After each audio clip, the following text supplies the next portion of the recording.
light crowd. As we speak, OMB Director Mick Mulvaney and White House Director of Legislative Affairs Mark Short are on Capitol Hill participating in ongoing budget negotiations with congressional leaders. The president urges Democrats to adhere to the so-called Schumer rule and not hold the government hostage in an attempt to advance a radical political agenda. We must fully fund our military and ensure our brave men and women in uniform have the resources they need. They're always there for our country, and we must not let partisan bickering get in the way of the government taking care of them. The president wants a clean funding bill that fulfills our obligations, takes care of our military, and keeps our people safe.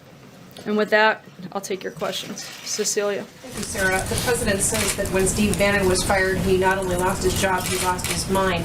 Does he feel betrayed by Steve Bannon? Does he regret hiring him? I think the president's statement is extremely clear what his position on Mr. Bannon is. It was pretty lengthy and pretty detailed, and there's not really much to clarify or to add. But is there regret then? I mean, he says a lot in this book, and they did have a long and close working relationship. So is there a sense of betrayal?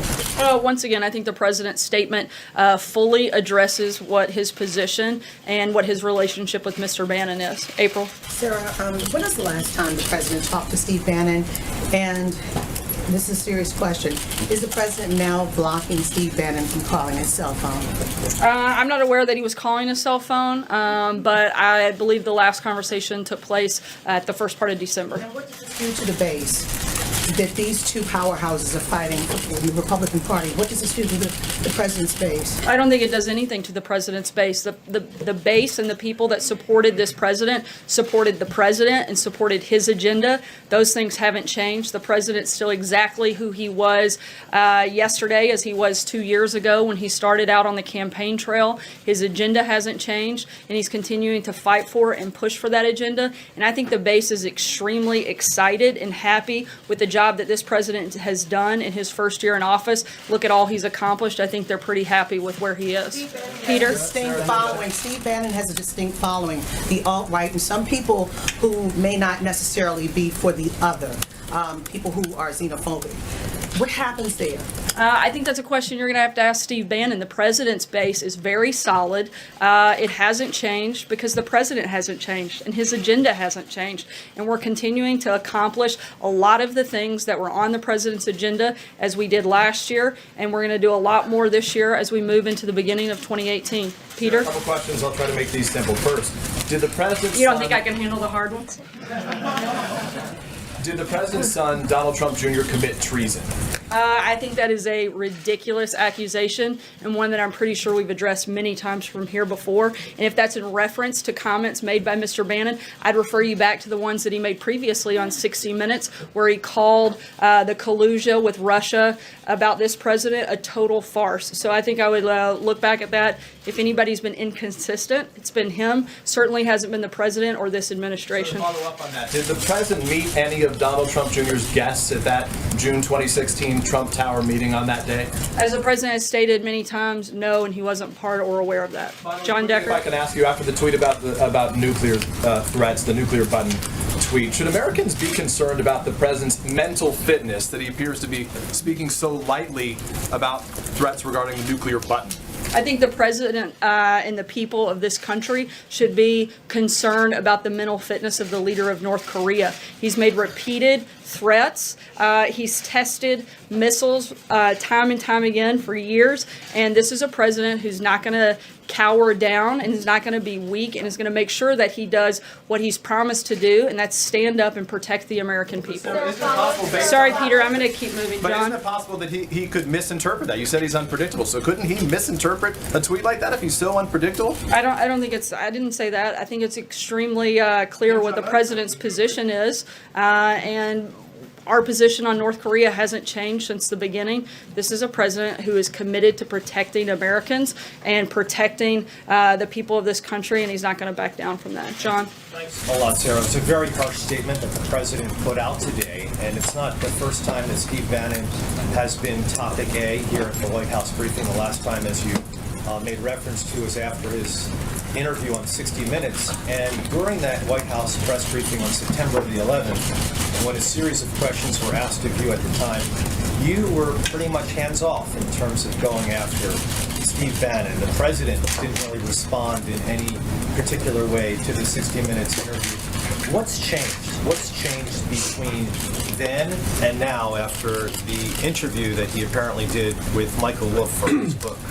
Look, once again, I think the president and his feelings toward Mr. Bannon are very clear in his statement, and there's really not much else to add beyond that. I don't think there's much gray area in what his feelings are. Francesca? Thank you, Sarah. But to pick up on that, this is a pretty dramatic falling out between the president and someone who worked on his campaign and also worked in this White House very close to him every day. And so I think everyone is wondering what led to this quite dramatic falling out, and was it the loss of Roy Moore in that Senate race that was mentioned in the statement? You mentioned that they had last talked in early December. Is this a direct response to Steve Bannon calling the president's son unpatriotic and saying that he committed treason? I think there are a number of factors that played in. I would certainly think that going after the president's son in an absolutely outrageous and unprecedented way is probably not the best way to curry favor with anybody. Ashley? You mentioned the statement the president put out. It was very harsh, and it basically says the entire book is fiction. That said, a note explaining how the book came to be said that the authors conducted interviews for 18 months, including many with the president, spoke to over 200 people, many of the president's top aides and people. He never actually sat down with the president, just to be very clear. Well, two questions. Did they ever speak on Since the the phone? president. There was one brief conversation that had nothing to do originally with the book. It was, I think, around 5 to 7 minutes in total since the president's taken office, and that's the only interaction that he's had. Only phone call between the authors and the president. That's the only interaction that the president has had with Michael Wolff since he took office. If you could reconcile the president's statement with the author's statement about how the book came to be. I'm not sure what the author's statement is on how the book came to be. I know that the book is has a lot of things so far of what we've seen that are completely untrue. You have many people that have quotes that are sourced to them that are now coming out publicly and saying that those things are not true. And so I can't speak to what the author's comments were. I can only speak for the White House. Darlene? Does the White House have a copy of the book now? I believe there may be some individuals that do. Jim? Sarah, the president's statement suggests that Steve Bannon had very little influence in the White House, but the president himself elevated him to the same level as the chief of staff and put him on the National Security Council. How do you reconcile that? I wouldn't say that he elevated him to the same level of the chief of staff, and I think that in the actions that Steve took, the president was clear that it didn't have a lot of influence on him or the decision-making process throughout his time here at the White House. Margaret. Can you clarify, because many of us here have seen Michael Wolff at the White House on multiple occasions. We've seen him firsthand. So we know he was here. Who gave him access to the White House? What was he here for? Can you explain any of that, since we don't have access to the laws? Yeah, so far, from what I can tell of the roughly just over a dozen interactions that he had with officials at the White House, I think close to 95% were all done so at the request of Mr. Bannon.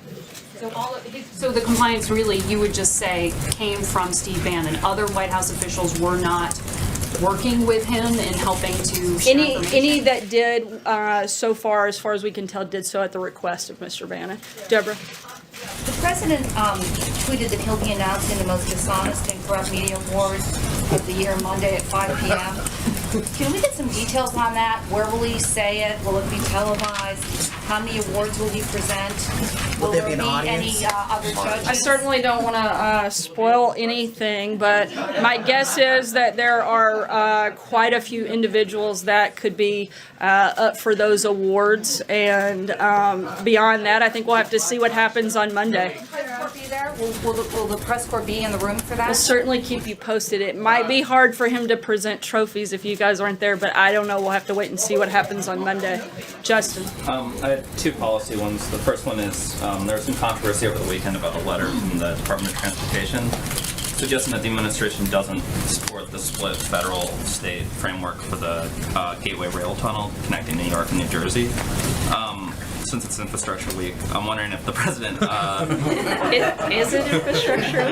When isn't it? in principle, supports at least a 50-50 split on that, and if not, what's changed from when he met with the bipartisan New York delegation earlier last year? We don't have any new policy announcements on that front at this point, but as we get further into the year and further into the conversations on infrastructure, we'll be rolling out more details on what we want to do, what we hope to accomplish, and what the plan is to do that. And you got some questions yesterday about the sort of shorter list of demands on immigration. I'm wondering if that's something that Mick Mulvaney and Short brought up to Capitol Hill today as part of those discussions. It's possible that it comes up. We're certainly open to having conversations on that. The conversation today, the primary focus is on the budget. Once again, we'd like a clean budget bill, and so that's not what our focus is going into today's meeting, but our priorities on what we would hope to have in any immigration bill and any Daca deal haven't changed. They would include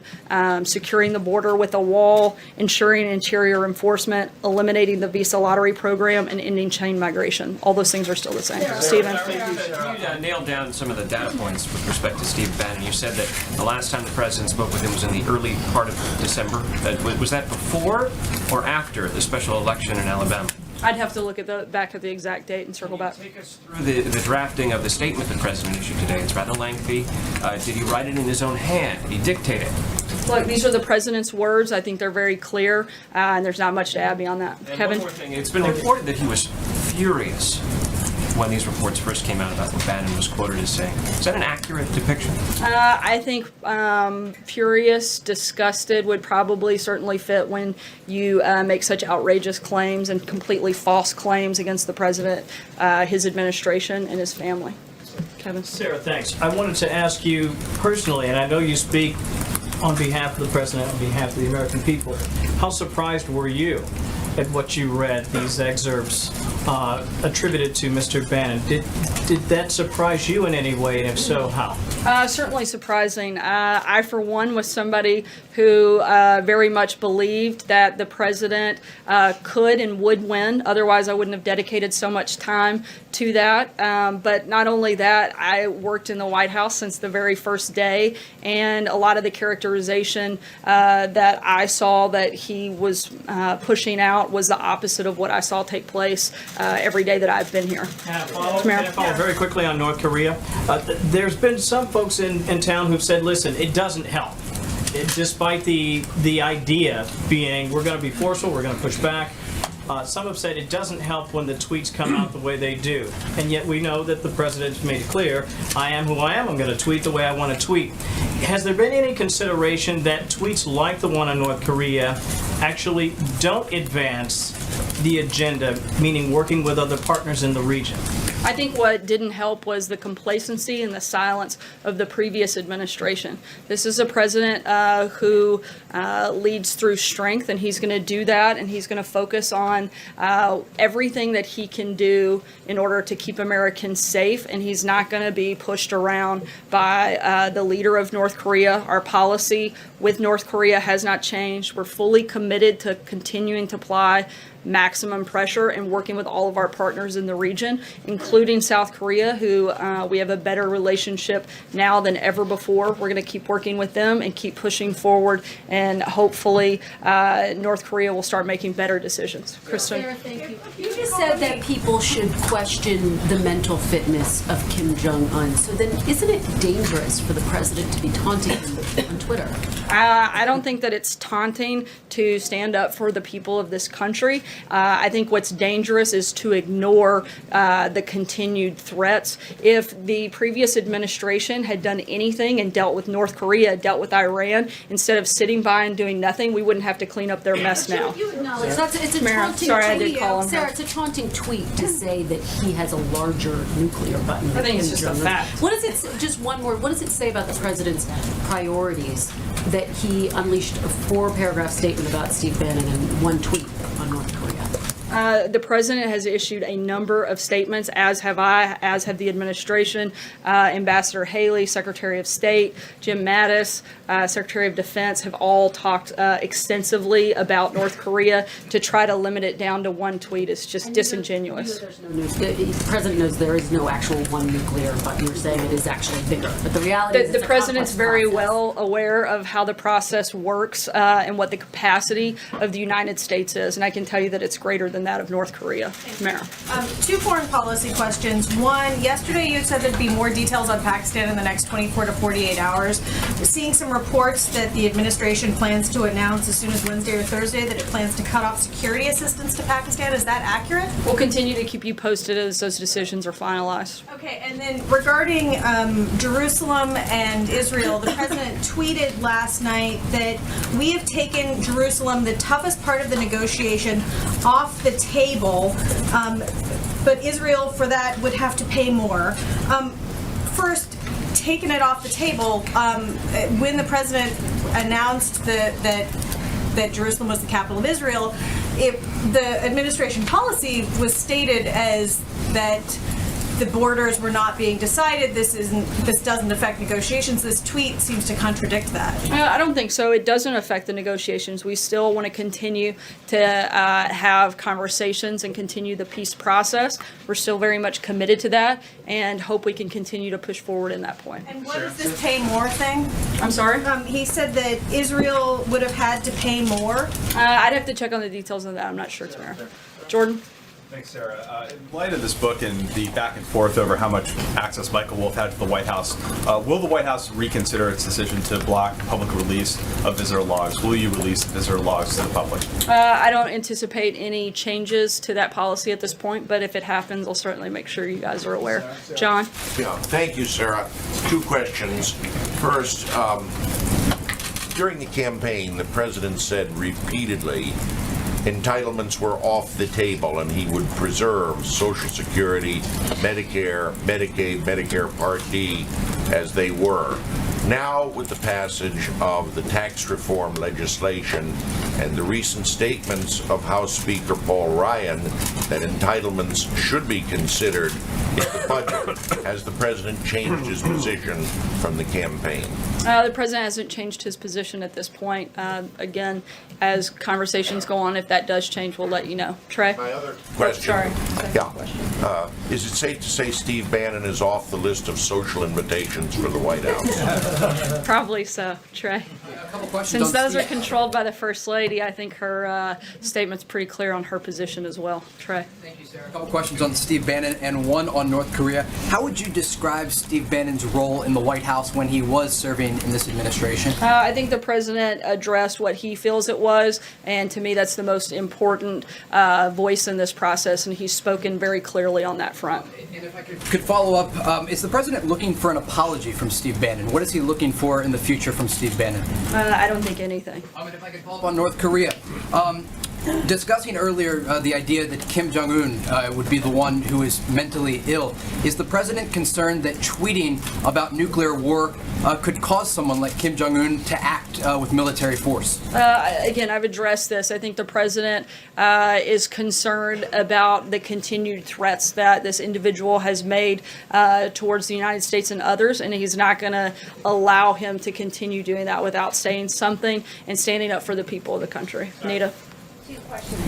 First, 3 former DHS secretaries have said that the deadline for Daca really is this month, that there's not enough time to put a new program in place by March if it's not done this month. Do you all agree with that? I mean, does that make you feel like you have to get this done sooner? I know there's been some talk here about not worrying about it until March. We'd like to get something done, but again, we want to make sure that we have complete and responsible immigration reform, and we're not just dealing with one piece of it, and we've laid out what our priorities are and what it would take for us to make a deal on that. And we look forward to having those conversations and getting that done. Does it have to be done this month, then? I'm sorry? Does it have to be done this month, as they're saying? I don't know that it necessarily has to be done this month. month. Look, we'd like to make a deal on securing funding for the border wall, as well as ending chain migration, ending the visa lottery program, interior enforcement. So we'd like to do that right away. So if the Democrats are willing to sit down and make that deal,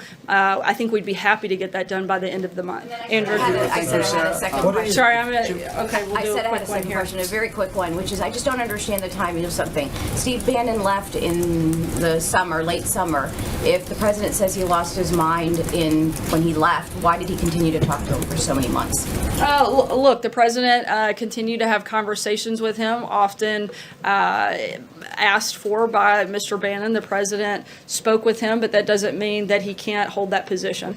Andrew. Thank you, Sarah. What do you base your... Yeah, I think she's holding your comments about Kim Jong-un's mental stability, is that based on a U.S. government assessment, a psychological assessment, or is that your opinion? I'm not going to get into any further details on that front. Take one last question. Thank you, sorry. Go ahead, Andrew. In the past day or so... Sorry, I'll come back. Andrew, go ahead. The president enjoyed a slight bump in popularity when he was down in Florida golfing. I'm sure you saw this. Is it possible that Americans like him more when he's out of the news and not tweeting? I think Americans like the fact that he got the largest tax cut in history done. I think they like the fact that they're going to see a lot more of their paycheck. I think they like the fact that American companies are investing back in this country and not other ones. I think they like the fact that American companies are now giving out massive bonuses across the board. We're seeing every single day more and more companies announce decisions like that. I think that's what most Americans certainly were very happy about, particularly as they went into the holiday season and they had a little bit more money to consider spending as they celebrated Christmas with their family. Take one last question. Hunter, go ahead. In the past day or so, we've seen President Trump attack the press, the Justice Department, and now his former ally, Steve Bannon. By attacking critics and key institutions in our democracy, isn't the president engaging in authoritarian behavior?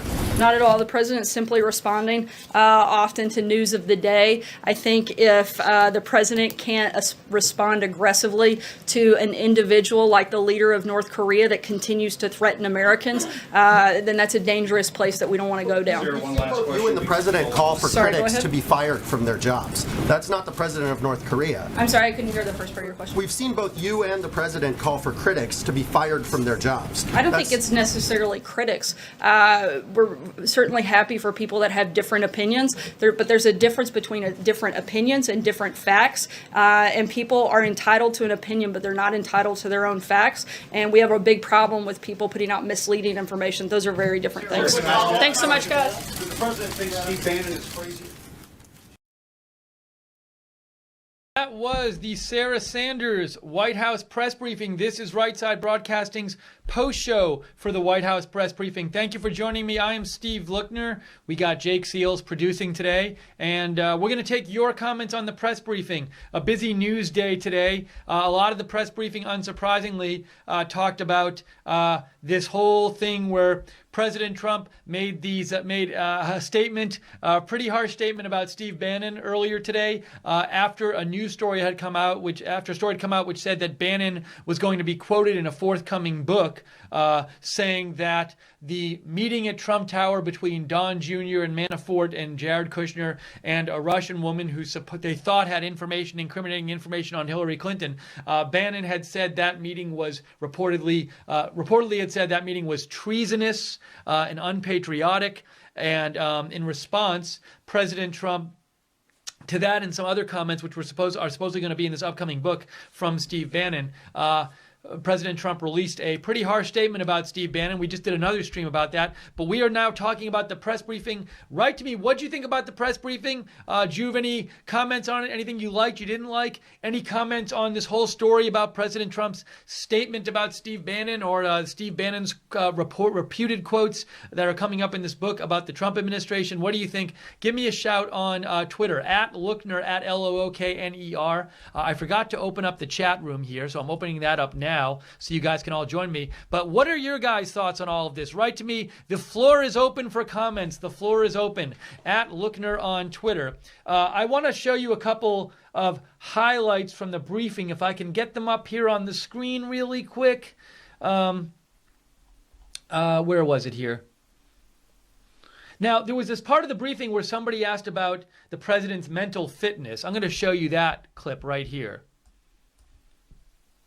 You can see here, breaking 911. Reporters, should Americans be concerned about the president's mental fitness? Sanders, the people of this country should be concerned about the mental fitness of the leader of North Korea. So I'll play that for you, replay that for you. Hang on one second. Tweet about nuclear threats, the nuclear button tweet. Should Americans be concerned about the president's mental fitness, that he appears to be speaking so lightly about threats regarding the nuclear button? I think the president and the people of this country should be concerned about the mental fitness of the leader of North Korea. He's made repeated threats. He's tested missiles time and time again for years. And this is a president who's not going to cower down and is not going to be weak and is going to make sure that he does what he's promised to do, and that's stand up and protect the American people. Sorry, Peter, I'm going to keep moving. But John? isn't it possible that he could misinterpret that? You said he's unpredictable, so couldn't he misinterpret a tweet like that if he's so unpredictable? I don't think it's, I didn't say that. I think it's extremely clear what the president's position is, and our position on North Korea hasn't changed since the beginning. This is a president who is committed to protecting Americans and protecting the people of this country, and he's not going to back down from that.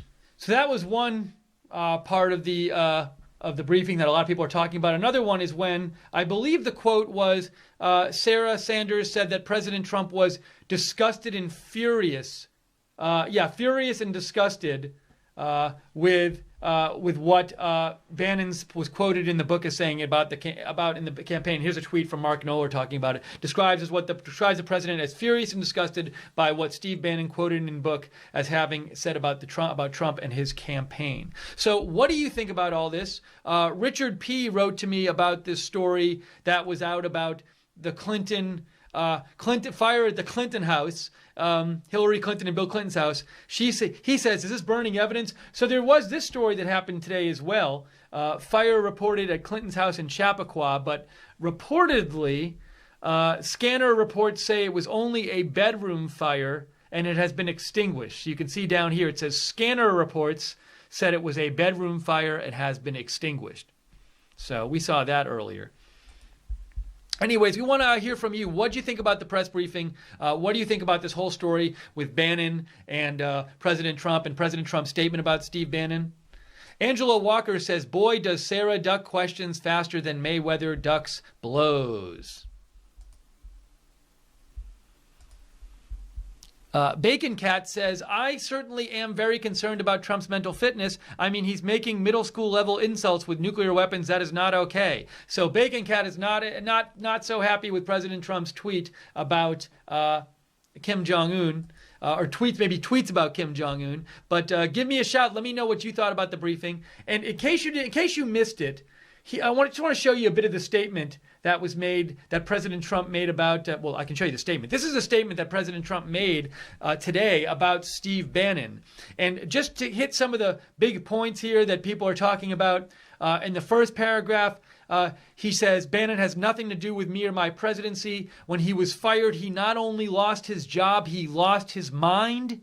Steve was a staffer who worked for me after I had already won the nomination by defeating 17 candidates, often described as the most talented field ever assembled in the Republican Party. It also says Steve had, in the second paragraph, Steve had very little to do with our historic victory. And also, Steve had everything to do with the loss of a Senate seat in Alabama, held for more than 30 years by Republicans. Steve doesn't represent my base. He's only in it for himself. He also says Steve pretends to be at war with the media, yet he spent his time at the White House leaking false information to the media to make himself seem far more important than he was. It's the only thing he does well. Then at the end, he says that instead of supporting the Make America Great Again agenda, Steve is just simply seeking to burn it all down. So some harsh words from President Trump's statement today about Steve Bannon. That was today. And what do you think about that whole story? Give me a shout or anything else talked about in the press briefing.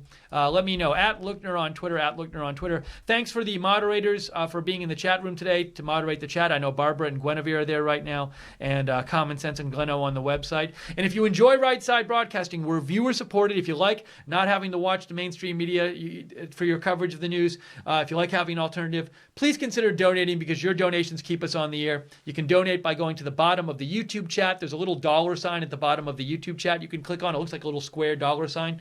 Or go to rsbn.tv/donate, rsbn.tv/donate. Andy T. summarized the briefing this way. Press, is Trump mad? Sarah, yeah. I think by mad you mean angry. Let's see here.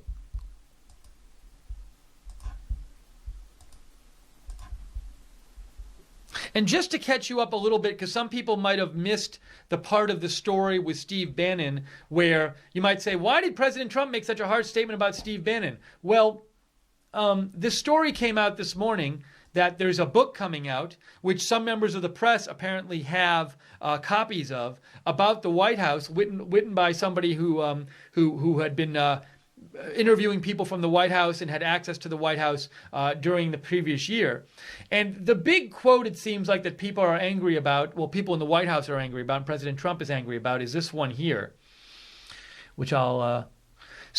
So Steve Bannon, it's not said in what context, but Steve Bannon in the book is quoted as saying, when talking about the meeting between Jared Kushner and Don Jr. and Paul Manafort and this Russian woman, among other people, in Trump Tower back in June of 2016, where they met with her because she supposedly had incriminating info on Hillary Clinton or had access to it. Steve Bannon said, reportedly in this book, even if you thought that was not treasonous or unpatriotic or bad SH blank, and I happen to think it is all of that, you should have called the FBI immediately. So he says there he does think the meeting was treasonous and unpatriotic. And that seems to be the big quote that people are focusing on. But he also says some other negative stuff too. He talks about how they shouldn't have had that meeting, or if they should have had the lawyers do it. And he also claimed that President Trump did meet with the people, the Russians, in that meeting. He said Bannon also speculated that Trump Jr. had involved his father in the meeting. The chance that Don Jr. did not walk those Jumos up to his father's office on the 26th floor is 0. And he also said, where is it? Like in the White House was being too carefree about the Mueller investigation, and he said they're sitting on a beach trying to stop a Category 5. So there's some other negative quotes in there about the White House, and President Trump was reportedly furious and disgusted with these quotes from Bannon in this upcoming book. Sky 2 writes in, distraction, our president is no dummy, big things are happening behind the scenes. If you have thoughts on the press briefing on this Steve Bannon story, give me a shout at Lochner on Twitter. One other thing I want to tell you about, in case you didn't hear, I don't even know if this was brought up during the briefing. I was working on some technical issues during the briefing, so I didn't see hear the entire briefing, was this story here, that Paul Manafort has filed a lawsuit against Special Counsel Mueller, the Department of Justice, and Deputy Attorney General Rod Rosenstein. And we were looking at the actual lawsuit earlier, and it basically, as far as I can tell, argues that when Rod Rosenstein from the Department of Justice appointed this special counsel, he didn't have the legal authority to do it. One of the arguments, this might be the main argument given in the lawsuit, is that when the special counsel was appointed by Rod Rosenstein, the appointment order basically said, "Hey, special counsel, you can investigate the collusion stuff, but you can also investigate anything else that comes up during your investigation of the collusion stuff." And Paul Manafort was indicted by the special counsel for financial dealings that happened way before he worked in the White House. Some of them went back to 2005. And Paul Manafort his lawyers are arguing that that's not what the special counsel legally should be looking into, and that Rod Rosenstein exceeded his legal authority when appointing the special counsel Mueller and saying to special counsel Mueller, you can investigate anything that comes up in your course of investigating the collusion. So Paul Manafort's lawsuit is trying to get the court system to do away with the special counsel and do away with and say that the order ordering the special counsel was illegal. Who knows what will happen with this lawsuit? But that happened today. That just came out in the last hour or so. So pretty busy news day today. Let's see. Christy writes in, ever notice that the leaking stopped after Bannon was fired? This has been brewing for quite some time. He hijacked MAGA for his own good or not. Astor Isk writes in, Steve Bannon versus Trump, Kushner, Welp, you aren't going to fire your son-in-law or your daughter. That's from Astor Isk. JC writes in, hi JC. JC says, hi Steve, hi Jake. Great job, Sarah owned it like always. I love the way the president is handling business. Please keep tweeting. And finally, a president with balls who loves his country and fellow Americans. God bless the president, the USA, and all RSBN family. Love you. That's from JC. Thank you, JC. If you can keep it, says, Sarah Sanders press conference, too much being made of Trump's button tweet. He is clearly using mirroring techniques with regard to Kim's tweet. So the tweet you're talking about, I'll pull it up on the screen here.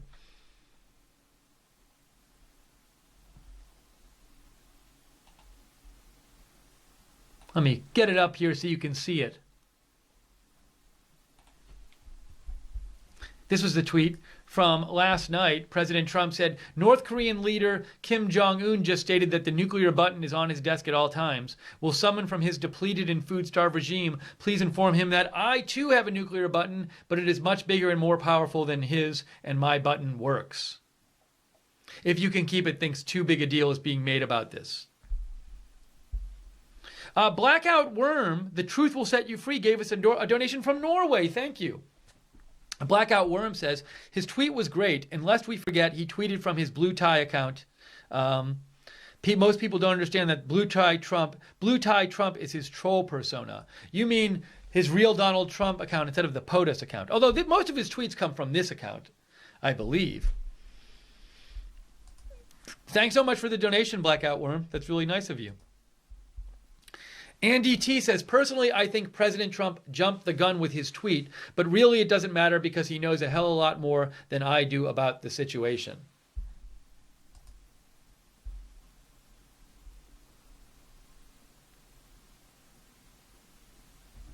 Another quick news story that I'm just noticing here is, there have been reports that a big storm is supposed to hit Boston area tomorrow, Massachusetts area, but now it looks like it might hit New York, and we might even cover this tomorrow, but just to let you know,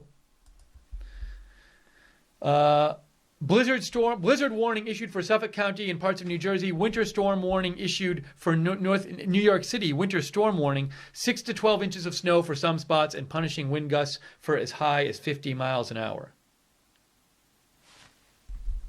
So we'll be keeping an eye on that here at Right Side Broadcasting. If you want to know when we're coming on the air to cover news like this news, the Steve Bannon news, weather news, subscribe to us on YouTube and click the notifications bell so you get notified when we're coming on the air.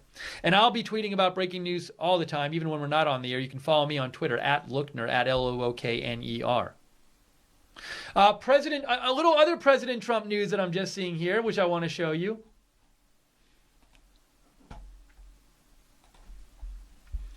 President Trump is planning on attending the Georgia-Alabama National Championship game in Atlanta. So President Trump reportedly will be at the National Football Championship game on Monday. How about that? Okay, we're taking your comments on the press briefing, on all the news happening today. Write to me on Twitter at Lookner, at Lookner.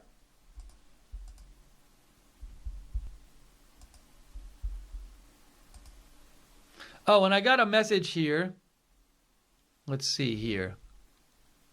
Joseph, let's see, no, that's not it. I got a message. This is from earlier. I think this was from our previous stream and I didn't see it.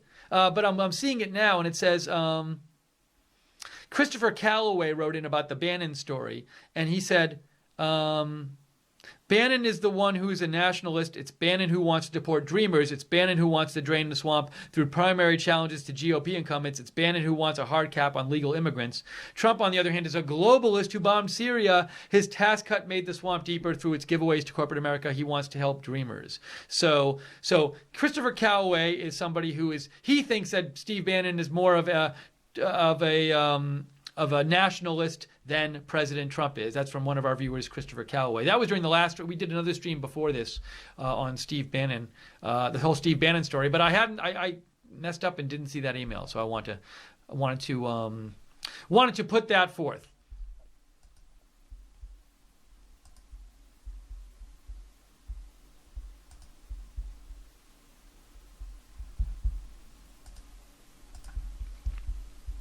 And let's see here, just checking your messages here. Maybe I'll mention a couple other things about the press briefing. Hang on a second.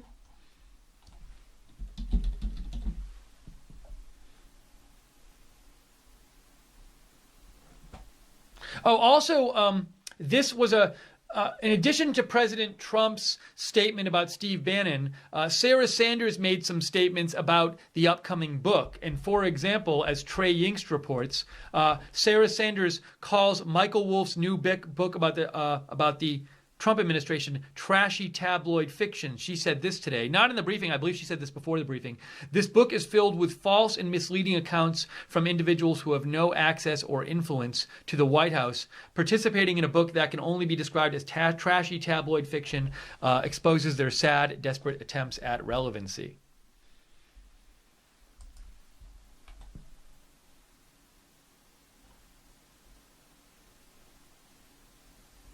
Here's another little highlight from the briefing.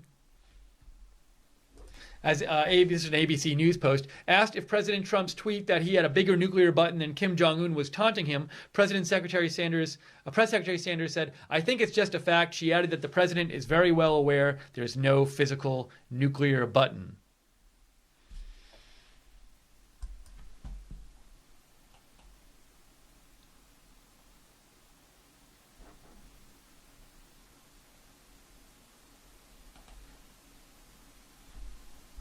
Also, when she was asked if President Trump felt a sense of regret or betrayal over former strategist Bannon, Press Secretary Sanders said the president's earlier statement alleging that Bannon had lost his mind fully addressed the president's position. She also said that President Trump's statement on Steve Bannon is clear, and she said there's not really much to clarify or add to that.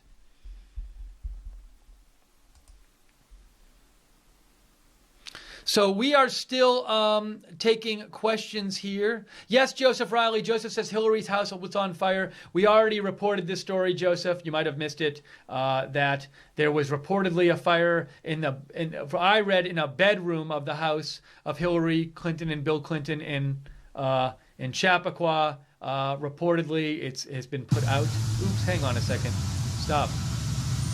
Gone now are the... What is happening there? A fire broke out today at the Clintons' home in Chappaqua and was quickly extinguished. The fire was at 2:50 p.m. Scanner reports said it was a bedroom fire and has been extinguished. There are some firefighters at the house. I have no idea if the Clintons were at the house. So there you go.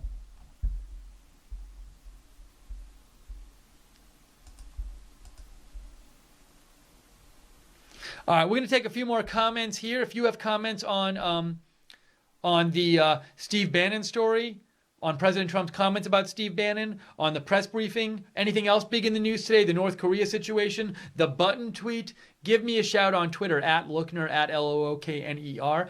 If there's big news later today, breaking news, about anything, we will come back on the air and bring it to you. So subscribe to us on YouTube. Click the notifications bell when you subscribe so you get notification that we're coming on the air. You can also follow us on Facebook at Right Side Broadcasting and on Twitter at RSB Network on Twitter, at RSB Network on Twitter.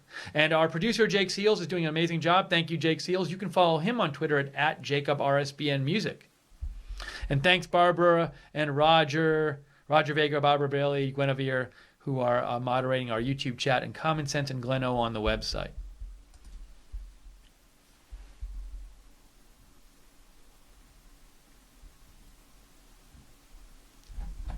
All right, I think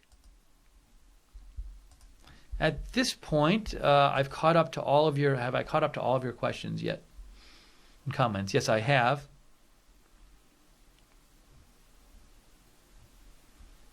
Yeah, so I think at this point, let me make sure here.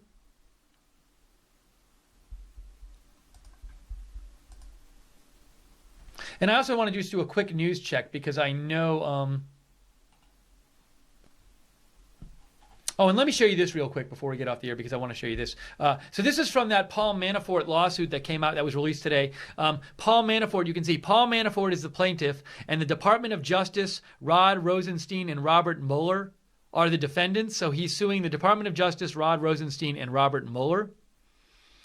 And I think the nub of this, I haven't read through the whole thing yet, but the nub of this, if I can find it, look at section 11 here.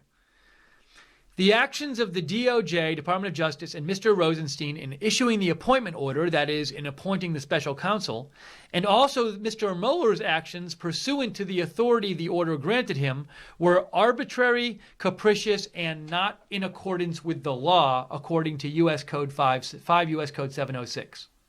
By this lawsuit, Mr. Manafort asked the court to hold those actions ultra vires and set them aside, which I think basically means to invalidate any of the actions taken so far by Mueller and also by Rosenstein in appointing Mueller.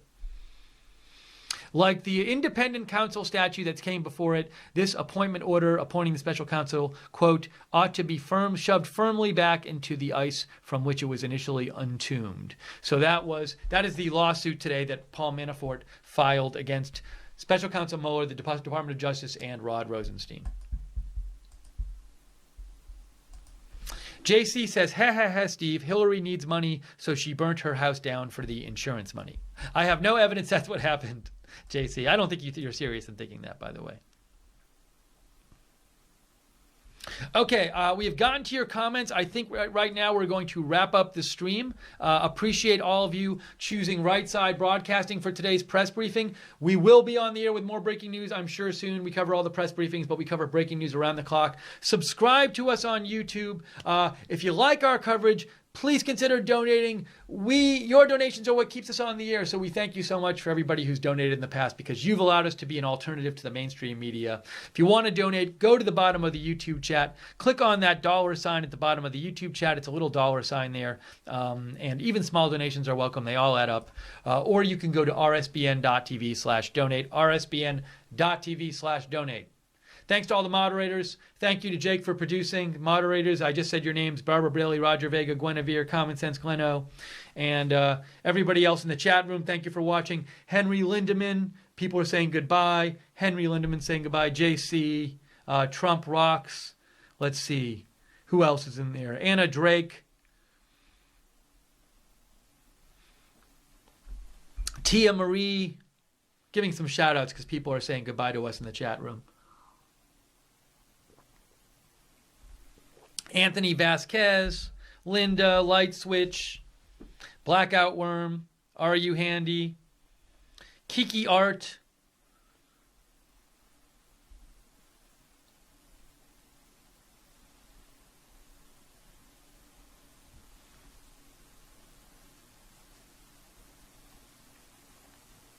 Abigail Beatty says, can we make that lawsuit class action?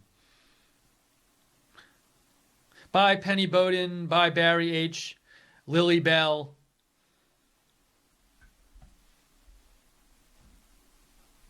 And everybody else in the chat room. Thank you guys for watching the stream today. And DM says goodbye. Okay, guys. Thanks again for watching. Again, I'll be posting on Twitter. You can follow me on Twitter at Lookner. I'll be posting about the news all day at Lookner on Twitter. Jacob, our producer, at Jacob RSBN Music. Jude, our head moderator, at RSBN moderator. And Joe Seals, CEO of Right Side. You can follow him at Joe Seals. But for now, I am Steve Lookner. For me, for Jake Seals, and for everybody else at Right Side Broadcasting, thank you so much for watching. Have a great day, and we'll see you soon here at RSBN.